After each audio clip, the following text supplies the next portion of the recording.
உங்க மதிப்பு அது எங்கிருந்து வருதுன்னு என்னைக்காவது யோசிச்சு பாத்திருக்கீங்களா? நாம ஏதாவது நல்லா செஞ்சா 4 பேர் பாராட்டும் போது வருதா, இல்ல அது நமக்குள்ளேயே தான் இருக்கா? வாங்க, இன்னைக்கு இந்த ஆழமான கேள்வியை தான் நாம அலச போறோம். கொஞ்சம் யோசிச்சு பாருங்களேன். யாராவது நம்மள மனசார பாராட்டிட்டா எப்படி இருக்கும்? அப்படியே வானத்துல பறக்கிற மாரி ஒரு ஃபீல் இல்லையா? ஆனா, அதே சமயம் சின்னதா ஒருத்தர் நம்மள விமர்சனம் பண்ணிட்டா போதும், மொத்த உலகமே நம்ம மேல இடிஞ்சு விழுந்த மாதிரி ஆயிடும். ஏன் இப்படி நடக்குது? சொல்லப்போனா இது ஒரு முடிவே இல்லாத ஒரு இமோஷனல் ரோலர் போஸ்டர் ரைடு மாதிரி தான். பாராட்டு கிடைக்கும்போது டாப்ல இருக்கும், விமர்சனம் வந்தா அப்படியே பாதாளத்துக்கு போயிடுறோம். நம்ம வாழ்க்கை முழுக்க இந்த ஏற்ற இறக்கத்திலேயே போயிருச்சுன்னா நம்மளோட உண்மையான அந்த நிலையான மதிப்பு என்னங்கிறதே நமக்கு தெரியாம போயிடும் இல்லையா? சரி, இந்த ஒரு சிந்தனைக்கு உத்வேகம் எங்கிருந்து வருதுன்னு பாத்தீங்கன்னா, ஒரு அற்புதமான இடத்திலிருந்து தான்.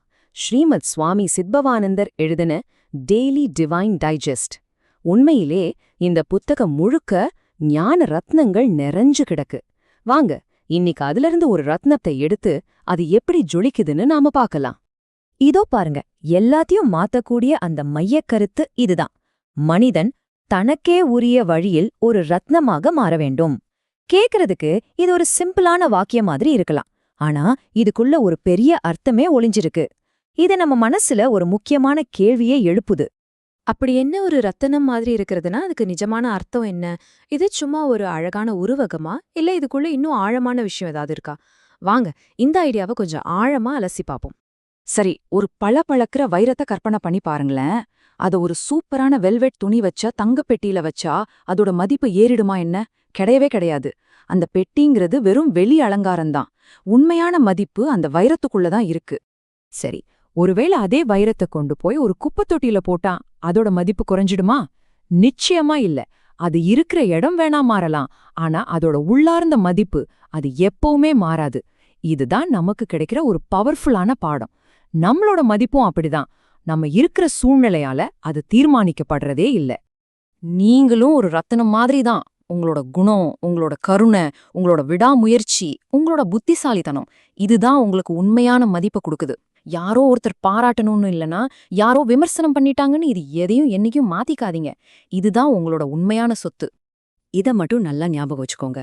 சூழ்நிலைகள் இன்னைக்கு இருக்கும், நாளைக்கு மாறும். ஆனா உங்க குணம் அது மாறாதது. உங்க சூழ்நிலை உங்கள யாருன்னு தீர்மானிக்க விடாதீங்க. நீங்க தான் உங்க குணத்தை உருவாக்குறீங்க. சரி, இதுவரைக்கும் நம்மளோட உள்ளார்ந்த மதிப்புக்கு ஆதாரம் என்னன்னு பார்த்தோம். இப்ப வாங்க, இந்த யோசனைய அடுத்த கட்டத்துக்கு எடுத்துட்டு போலாம். எல்லா மதிப்புக்குமான அந்த அல்டிமேட் சோர்ஸ் எதுன்னு இந்த ஞானம் நமக்கு காட்டப்போகுது. வேதாந்தத்திலேந்து வர்ற இந்த மேற்கோள் என்ன சொல்லுதுன்னா, பிரம்மம்னு சொல்லப்படுற அந்த ஒரு உன்னதமான சக்தி, அதோட மேன்மை மற்றும் பிரகாசம் காரணமா ரத்னம் அப்படின்னு அழைக்கப்படுதாம். ஏன்னா அதுதான் எல்லா மதிப்புக்குமான ஆதி மூலம். இத இன்னும் சிம்பிளா சொல்லணும்னா, பிரம்மத்தை ஒரு சூரியன் மாதிரி கற்பனை பண்ணிக்கோங்க. எப்படி எல்லா ஒளிக்கும் சக்திக்கும் சூரியன்தான் மூலமோ, அதே மாதிரி பிரம்மம் தான் எல்லா மதிப்புக்கும் பிரகாசத்துக்கும் மூலம். அந்த மூலத்தோட ஒரு பொறிதான் நம்ம ஒவ்வொருத்தருக்குள்ளேயும் இருக்கு. அதனாலதான் நம்ம மதிப்புங்கிறது உள்ளார்ந்தது. அதுக்கு வேற யாருடைய அங்கீகாரமோ சர்டிபிகேட்டும் தேவையே இல்ல. சரி, இதெல்லாம் கேட்க நல்லா இருக்கு. ஆனா இந்த ஞானத்தை நம்ம அன்றாட வாழ்க்கையில எப்படி பயன்படுத்துறது? ரொம்ப சிம்பிள். முதல்ல உங்களோட நல்ல குணங்களை வளர்த்துக்கிறதுல கவனம் செலுத்துங்க. ரெண்டாவது, பாராட்டு வரும்போதும் சரி, விமர்சனம் வரும்போதும் சரி, ஒரு செகண்ட் நின்னு என் மதிப்பு எனக்குள்ளதான் இருக்குன்னு உங்களுக்கு நீங்களே ஞாபகப்படுத்திக்கோங்க.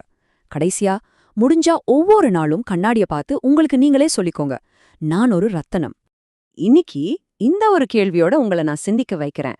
உங்களுடைய உண்மையான மதிப்பை மறைக்கிற மாதிரி நீங்க தேடிட்டு இருக்கிற எந்த பாராட்டையோ, இல்ல நீங்க பயந்துட்டு இருக்கிற எந்த விமர்சனத்தையும் இன்னைக்கு உங்களால கைவிட முடியுமா? அது ஒரு சின்ன விஷயமா கூட இருக்கலாம். ஆனா அந்த முதல் அடியை எடுத்து வைங்க. மறக்காதீங்க, நீங்க ஒரு ரத்தனம். உங்க ஒளி பிரகாசமா ஜொலிக்கட்டும்.